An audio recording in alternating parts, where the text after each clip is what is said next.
کہ اس کو پکڑو جو اس ملک کی بربادی کا سبب بنے.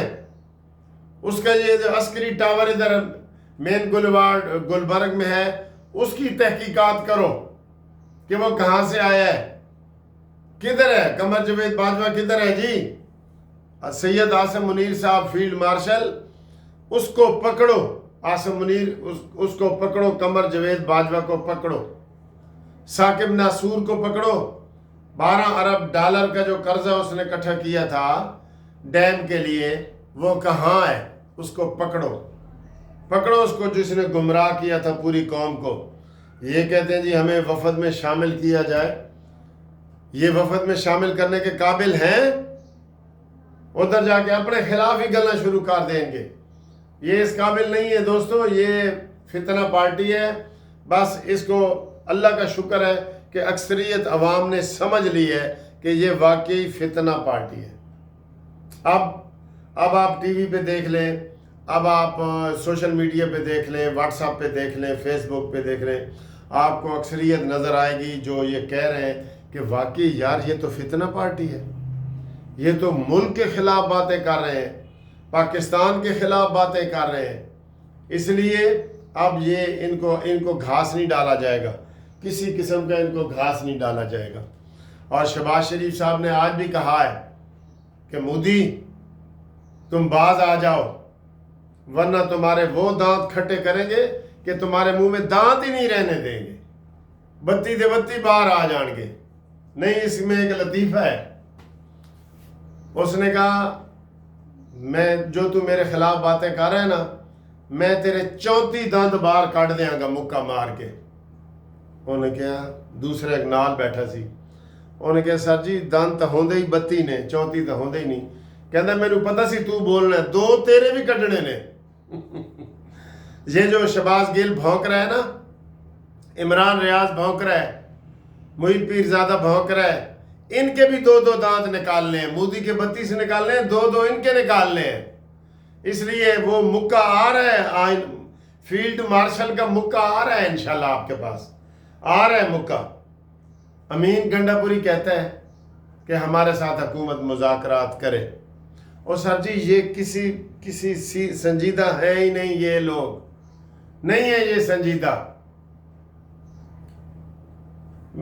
آپ یقین کریں میرا دل کرتا ہے کہ میں ان کی باتیں ہی نہ کروں, بیچ میں سے آ جاتی ہیں کہیں نہ کہیں. وہ ٹی وی پہ لگائے نا تو ان کی باتیں آ جاتی ہیں.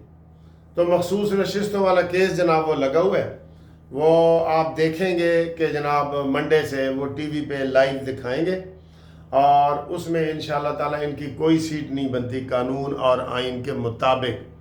یہ سارے آپ ان کے بڑے بڑے لیڈروں کے پاس بھی پہنچ جائیں نا, وکیلوں کے پاس بھی, وہ کہتے ہیں ہاں بھائی اس میں ہماری خامیاں ہیں. وہ خود تسلیم کرتے ہیں کہ اس میں ہماری خامیاں ہیں, ہمارے اپنے قصور ہیں جس کی وجہ سے ہمیں یہ سیٹیں نہیں ملی.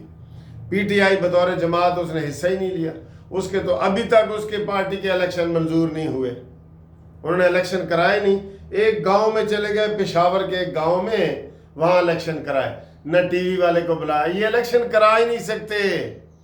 ان کے اندر اتنی توڑ پھوڑ ہو چکی ہے, ان کے اندر اتنا آپس میں بغض اور نفرت اور وہ اتنے گروپ بن چکے ہیں, یہ الیکشن نہیں کروا سکتے. آپ یقین کریں نہیں کروا سکتے. یہ کوئی اسد کیسر علی گوہر کو نہیں مانتا, علی گوہر اسد کیسر کو نہیں مانتا, عمر ایوب کو نہیں مانتا. یہ ایسے ہی ہیں, بالکل یہ ایسے. ان کے اب الیکشن ہو ہی نہیں سکتے, نہیں ہو سکتے ان کے الیکشن. ٹھیک ہے دوستو, تو آج جمعے کا دن ہے, یہ شروع میں بتانا بھول گیا. اور آج جو ہے وہ انشاءاللہ تعالی آپ دیکھ رہے ہیں کہ جمعے کے دن کے ساتھ ساتھ 23 مئی ہے, اور مئی کا بھی اب یہ آخری ویک رہ گیا ہے. تو انشاءاللہ تعالی گرمیاں بھی ایسے ہی کٹتی ہیں سر جی, ایسے ہی گرمیاں ایک دن کر کے کٹ رہی ہوتی ہیں. شدید دن ہوتے ہیں بڑے, صبح ہوتی ہے, شام ہوتی ہے, زندگی یوں ہی تمام ہوتی ہے, اس طرح ہو رہی ہوتی ہے. اور اس کے علاوہ گروپ لائف انشورنس کے جو دوست ہیں ان کو ہم بتا دیں کہ آپ کا بل قومی اسمبلی سے پاس ہو گیا ہے, آگے سینٹ میں جا کے رک گیا ہے. جو ہی سینٹ سے منظور ہوگا آپ کو انشاءاللہ خبر دیں گے. اوورسیز کے جو ہمارے دوست ہیں وہ رابطے کے لیے Munsif Awan advocate Supreme Court, 0300472552 overseas کے حوالے سے اگر کوئی بھی آپ کے مسئلے مسائل ہوں آپ ضرور ہمیں میسج کر کے بتایا کریں اور اپنی آپ بیتی بتایا کریں، ٹھیک ہے؟ سنی سنائی باتیں نہ بتایا کریں، کیونکہ ہم نے آپ کی یہ باتیں آگے جو ہمارے دوست بیرسٹر امجد ملک صاحب ہیں جو اوورسیز کے ادھر وائس چیئرمین بنے ہیں پنجاب کے، ان کو ہم نے پہنچانی ہوتی ہیں، تو اس لیے اپنی آپ بیتیاں بتایا کریں تاکہ ہم ان کو بات بتائیں تو وہ سچی بات ہو، سنی سنائی بات پہ نہیں کہ جی وہ پاسپورٹ نہیں بن رہا ہے، شناختی کارڈ نہیں بن رہا ہے، لمبیاں لینا نے، یہ آپ اپنی آپ بیتی بتائیں گے اوورسیز والے تو ہم آپ کی بات انشاءاللہ آگے پہنچائیں گے، ٹھیک ہے سر؟ اللہ نگہبان، منصف امان، زندہ باد پاکستان، پاک فوج زندہ باد۔